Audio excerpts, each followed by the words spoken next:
साथियों, आप सभी का स्टैंड एंड क्लास में तहे दिल से स्वागत है। आज हम पढ़ने वाले कक्षा 11 का हिस्ट्री चैप्टर का 1 है और ये हमारा दोस्तों है क्या चैप्टर का नाम है समय की शुरुआत। कि समय की शुरुआत कैसे होती है, तो समय की शुरुआत में आप जानेंगे मानव के बारे में कि मानव जो पहले आए थे उनको क्या नाम दिया गया। अब ये पता हमें कैसे चलती है, तो हुआ क्या दोस्तों, साक्ष्य से पता चलती है। अब ये साक्ष्य क्या होते हैं, खुदाई के द्वारा जो चीज मिलता है उसे हम लोग साक्ष्य कहते हैं।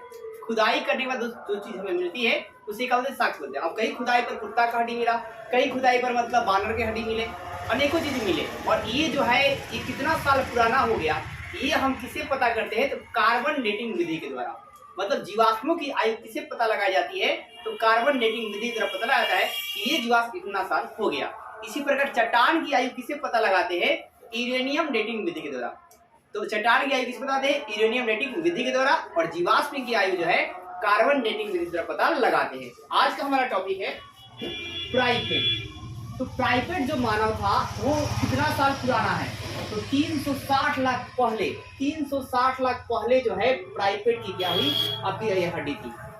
तो हमें जो एक हड्डी मिली और उस हड्डी को कार्बन डेटिंग विधि से पता किया गया कि हड्डी कितना साल पुराना है, तो कितना साल पुराना था, 360 लाख वर्ष क्या है, पुराना है। तो पहला ऑब्जेक्टिव यही आ जाता है कि प्राइपेट की खोज जो है, प्राइपेट कितनी पुरानी कंकाल है, तो कितनी पुरानी कंकाल है, 360 लाख की।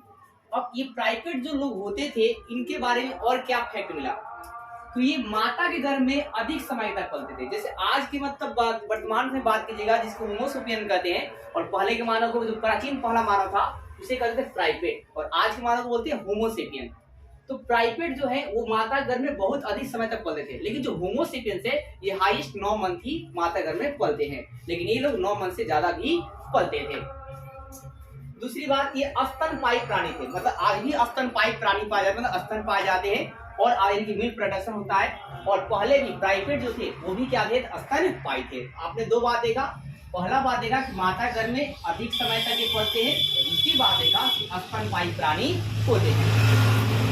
और भाई क्या स्तनपायी मतलब आप बोल सकते हैं, मतलब जैसे ऊँट हो जाएगा, गाय हो जाएगी, हाथी हो जाएगा, मानव हो जाएगा, ये सब क्या है, स्तनपायी है। अब इनके दांतों में क्या विभिन्नता थी, हमारी दांतें में है क्या, मतलब ऐसे दांतें जनरली 4 प्रकार के हैं, ठीक है, काटने का काम अलग करता है, फाड़ने का अलग करता है। लेकिन उस समय के जो मानव थे उनका जो फेस का डिजाइन था थोड़ा अलग था, और उनके दांतें में क्या थी, विभिन्नता थी, अलग दांतें थी। तो दांतों में प्राइपेट में क्या था, विभिन्नता पाई थी।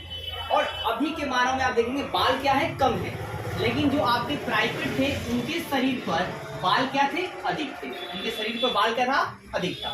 इसके अलावा प्राइपेट जो है ये प्राचीन वंशज है। तो पूछ लिया जाएगा आधुनिक मानव का प्राचीन वंशज कौन सा है, तो प्राइपेट है। आधुनिक मानव का प्राचीन वंशज कौन सा है, तो प्राइपेट है।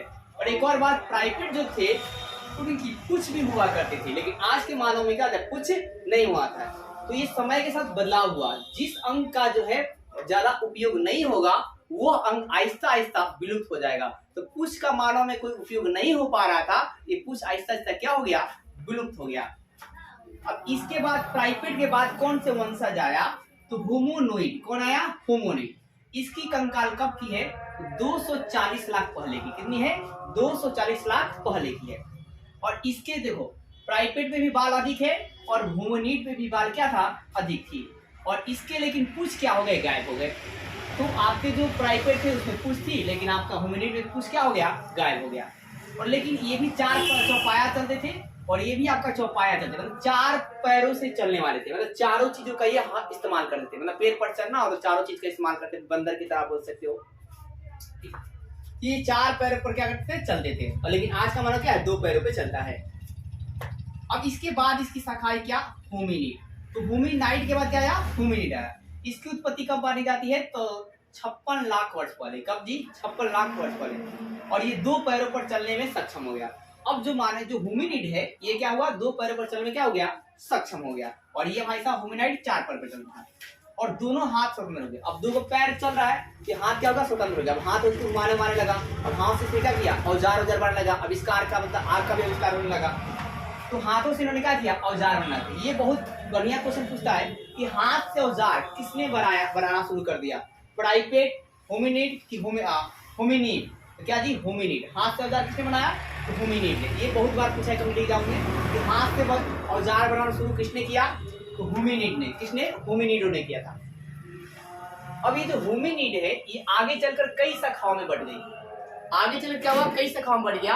अब आप याद रखिए इन शाखाओं को इतिहास में और किस शब्द दिया जाता है, तो जीनस कहते हैं। क्या कहते हैं, जीनस।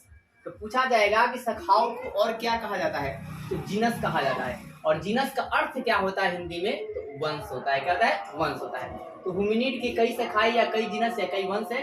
जैसे आपका है क्या, एक है ऑस्ट्रेलोपिथेकस, ऑस्ट्रेलोपिथेकस, और क्या है, होमो। ऑस्ट्रेलोपिथेकस और क्या है, होमोपिथेकस। ये आपस में ऑस्ट्रेलोपिथेकस और होमो। तो अब ये जो अब समझते हैं ऑस्ट्रेलोपिथेकस के बारे में। तो ऑस्ट्रेलोपिथेकस जो शब्द है ये दो शब्द से मिल बना है, एक लैटिन शब्द है और एक यूनानी शब्द है। ऑस्ट्रेलोपिथेकस जो है दो शब्द है, एक लैटिन और एक यूनानी। अब जानते हैं कि इसमें आपका लैटिन जो शब्द है वो आपका ऑस्ट्रेलो जो शब्द है ये आपका लैटिन शब्द है, और जो पिथक शब्द है, पिथक, ये क्या है, तो यूनानी शब्द है। और इस ऑस्ट्रेलिया का अर्थ क्या होता है, दक्षिण, और पिथक का अर्थ क्या होता है, वानर। यानी कि ऑस्ट्रेलोपिथेकस किसे कहते हैं, तो दक्षिणी वानर को ऑस्ट्रेलोपिथेकस कहा जाता है। मतलब पहले का जो मानव था जो आपको ऑस्ट्रेलोपिथेकस, वो कैसा था, तो वानर की तरह था। कैसा था, वानर की तरह था। इसके अलावा ये ऑस्ट्रेलोपिथेकस की जो खोज की बात करें हम, कि खोज जो है कहाँ हुई है, तो आपका अल्डुवई गुर्ज में। कहाँ हुआ, अल्डुवई गुर्ज में। अभी अल्डुवई गुर्ज कहाँ है, ये पूछ लीजिए सवाल, तो तंजानिया में। तंजानिया कहाँ है भाई, अफ्रीका में, अफ्रीका महाद्वीप में आता है।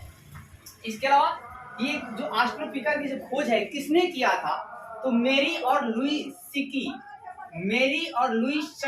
लिकी ने किया था।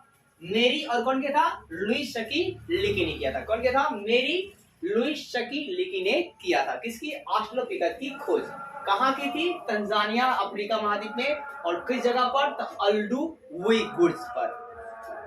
इसके अलावा ऑस्ट्रेलोपिथेकस का हम लक्षण देखेंगे, इसका लक्षण क्या है। तो ऑस्ट्रेलोपिथेकस जो मानव था उसका मस्तिष्क क्या था, छोटा था। मस्तिष्क क्या था, छोटा। लेकिन होमो सेपियंस का मस्तिष्क क्या थोड़ा इससे बड़ा है, और इसके पिछले दांत बड़े थे। इसके जो पीछे वाले दांत थे ऑस्ट्रेलोपिथेकस मानव का, उसका पीछे का दांत क्या था, हल्का बड़ा था। आप समझेंगे। फिर इसके हाथ क्या था, सीमित थे। मतलब हाथ भी थोड़ा छोटे छोटे, ज्यादा बड़े बड़े नहीं थे। हाथ भी क्या थे, सीधे सीमित थे।